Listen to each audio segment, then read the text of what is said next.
IPL 2026 शुरू हो चुका है और क्या कमाल की शुरुआत हुई है। पहले कुछ ही मैचों में हमें ड्रामा भी दिखा, हीरो भी मिले और कुछ ऐसे रहस्य भी सामने आए हैं जो लगता है पूरे सीजन की कहानी तय करने वाले हैं। तो चलिए इन बड़ी कहानियों को जरा करीब से समझते हैं। तो देखिए, कहानी में 3 मोड़ हैं। 2 बड़े दिग्गज अपने पुराने धाकड़ अंदाज में वापस आ गए। एक ऐसे हीरो ने वापसी की है जिसे शायद सब भूल चुके थे, और एक ऐसा रहस्य है जो हर टीम की रणनीति पर, उनकी प्लानिंग पर एक बड़ा सवाल खड़ा कर रहा है। चलिए एक-एक करके इन तीनों किस्सों की परतें खोलते हैं। तो सबसे पहले बात करते हैं उन पुराने धुरंधरों की, उन बड़े नामों की जो इस लीग की जान है।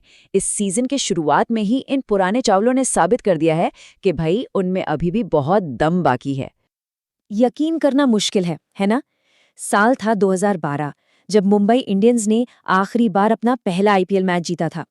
सोचकर देखिए, उस वक्त रोहित शर्मा कप्तान भी नहीं थे और टीम के पास एक भी ट्रॉफी नहीं थी। तो ये जो जीत है ना, ये सिर्फ 2 पॉइंट्स नहीं है, ये एक दशक से भी लंबे इंतजार का खात्मा है। और सीजन शुरू ही हुआ है दिग्गजों की टक्कर से।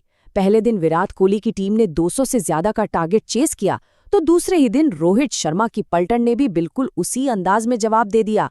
मतलब एक तरह से मैसेज दे दिया कि हम भी किसी से कम नहीं हैं। और रोहित शर्मा तो अरे वाह, बिल्कुल अपने पुराने रंग में दिखे।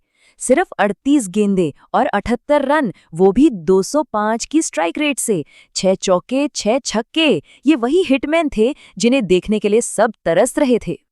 और आजकल हर कोई उनके फिजिकल ट्रांसफॉर्मेशन की बात कर रहा है। हिटमैन से फिटमैन बनने का ये जो सफर है, कमाल है। एक बेहतर रूटीन, शायद कप्तानी के प्रेशर हटने का असर, ये सब मैदान पर साफ दिख रहा है। ऐसा लग रहा है मानो वो मैदान पर तैर रहे हों। तो क्या ये सीजन उनके लिए एक ब्लॉकबस्टर सीजन होने वाला है? ऑरेंज कैप की रेस में इन पर नजर रखना बहुत दिलचस्प होगा।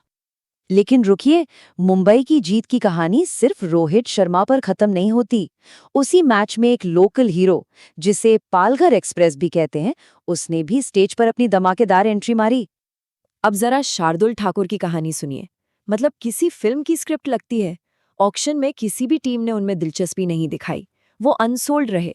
फिर उन्हें एक रिप्लेसमेंट खिलाड़ी के तौर पर टीम में जगह मिली और अपने पहले ही मैच में वो प्लेयर ऑफ द मैच बन गए। इसे कहते हैं जोरदार वापसी। तो सवाल ये है कि ये कामयाबी आती कहाँ से है? जवाब है उनका जबरदस्त आत्मविश्वास। जो लोग उन्हें करीब से जानते हैं वो बताते हैं कि शार्दुल अपने मन में खुद को 80 के दशक के किसी वेस्ट इंडियन तूफानी गेंदबाज से कम नहीं आंकते। और यही लड़ने वाला जज्बा जो उन्हें लगातार डोमेस्टिक क्रिकेट खेलने से मिला है, उन्हें इस तरह का प्रदर्शन करने की हिम्मत देता है। चलिए अब इंडिविजुअल परफॉर्मेंस से थोड़ा हटकर एक बड़े ट्रेंड पर नजर डालते हैं जो इस पूरे आईपीएल में दिख रहा है।